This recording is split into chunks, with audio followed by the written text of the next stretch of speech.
excited to be here.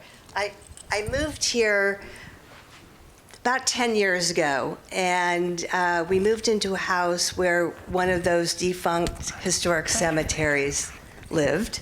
And I come from a culture where you go visit your parents or your grandparents or family members once a year, but you don't live next door to a cemetery. So this house was calling to us, and before we moved in, I decided to walk into the cemetery with Sage in order to connect with those who've gone before us. And I said, I'd really like for us to be good neighbors and watch over us and watch over each other. And they took me up on my offer. So 2 years later, I became a master naturalist and a master gardener student in 2019, and quickly learned I was living next door to a natural disaster. And so I started doing a little digging to find out how many of these historic cemeteries were in need, and this is what I found. So all the black dots are the registered historic cemeteries. This map source comes from Texas Historical Commission. And I thought, wow, this is extraordinary, the impact that we could make in regards to transitioning these historic sacred spaces into wildlife sanctuaries. And last year, the statistics were 1/3 of those 15,000 cemeteries are neglected. As of September of last year, that ticked up to 2/3. So we have a big problem, and we have figured out the recipe for figuring out this big problem with many, many partnerships. And the first one I'm going to speak of is our partnership with Texas A&M AgriLife Extension Program here in Dallas County. So we've partnered with the Master Naturalists, the Master Gardeners, as well as the Native Plant Society of Texas, of which between all three of these entities, we're rich in over 150 chapters, if not more. And we're also going to be including 4-H soon.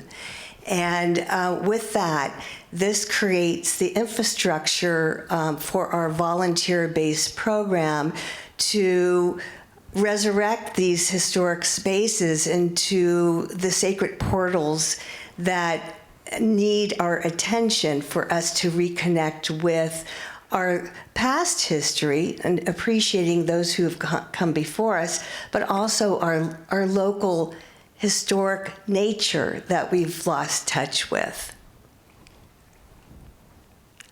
So what is our vision? We are marrying together heritage, nature, and community through preservation of these historic cultural anchors in our community that should be treated as anchor investments instead of a thorn in our side.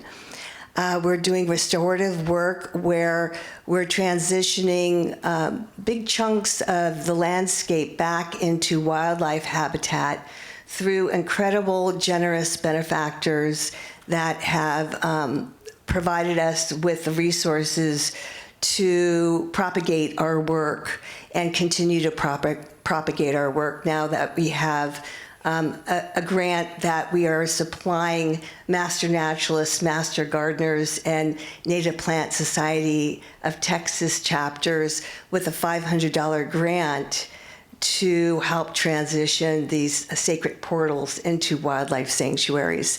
And then, of course, conservation. With that comes we're rebuilding the pollinator populations, supporting the local and migratory wildlife that we've disseminated so much of the land due to urbanization.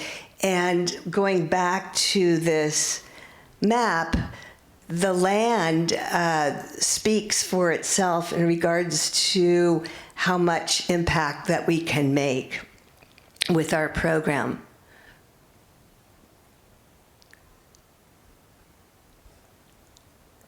So we are truly performing the ultimate circular economy, from healing to remembrance, reflection, and reconciliation within our own personal selves, to our families, to our friends, to our local communities.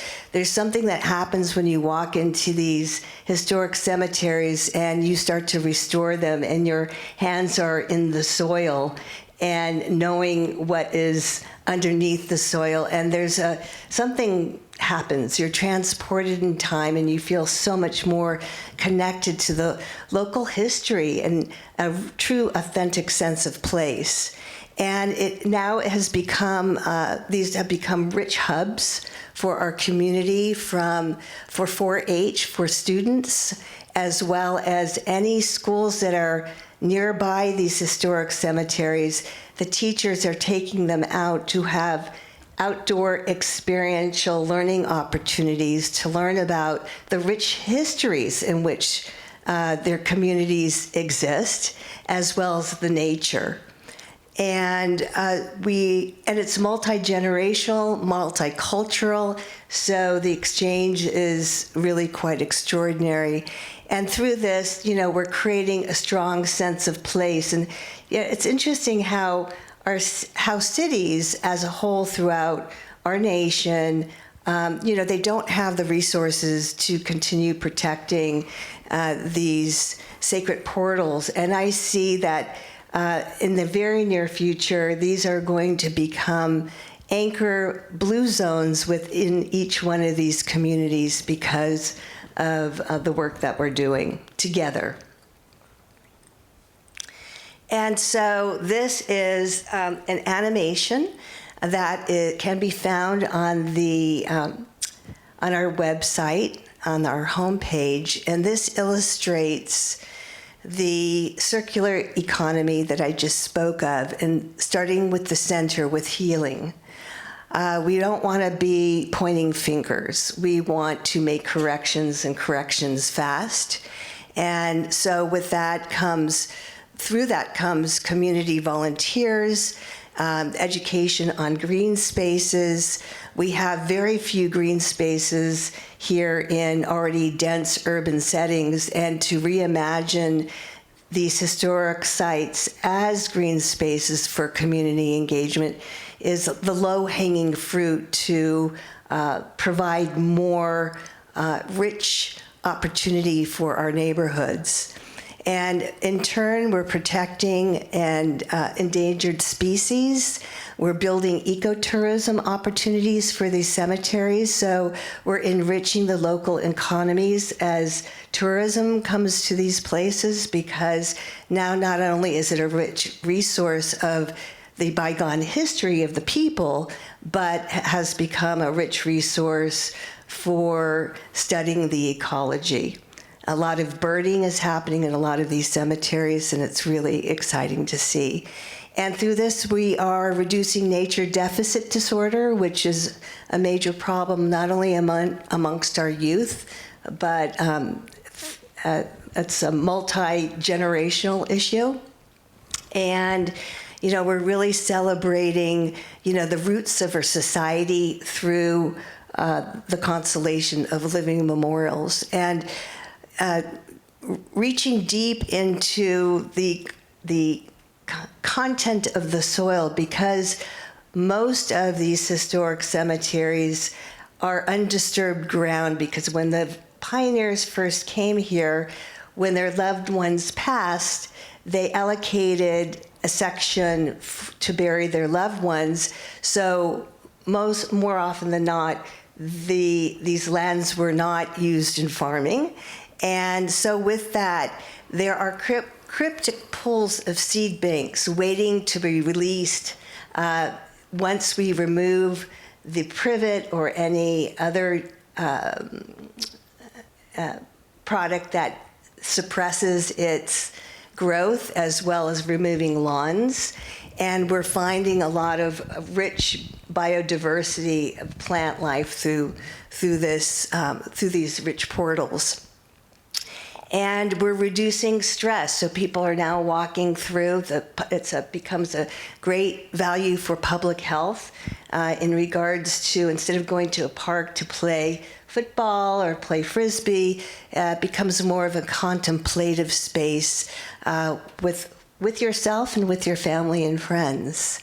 And our partnership is growing. We have now aligned with the Hunt Institute, and we have 2 research programs that are about to be deployed. One is called Mapping Memory, where we're reaching back into the history of our land and how it provided us with a sustenance, not only from the perspective of the indigenous people, but the support that it provided for our pioneers that we've lost connection with through urbanization.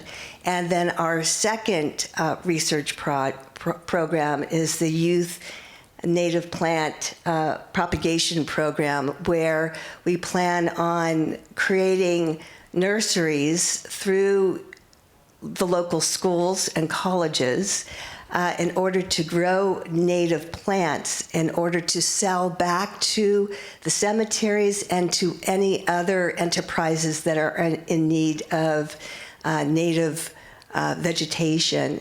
And it looks like we are about to enlist our first contract order from Texas Trees Foundation. I'm taking liberty and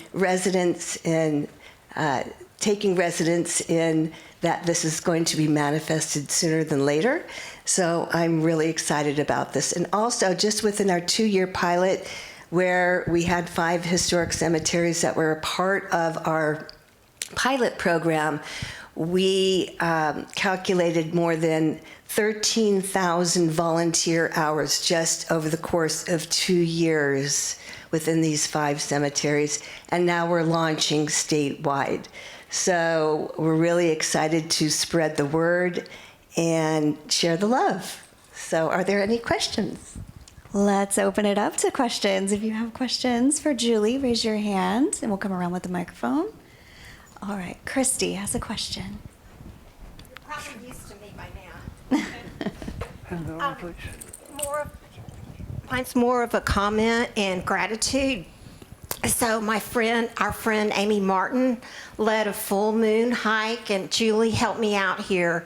It was at a historic cemetery in Oak Cliff with Bonnie and with the Clyde Barrow family. What's the name of it? Western Heights Cemetery. Western Heights Cemetery. So most people just went to hear Amy talk about the full moon and enjoy it. But what we found was all these native plants from the cryptic vault that you mentioned, seed bank, and a plot that they were starting to experiment.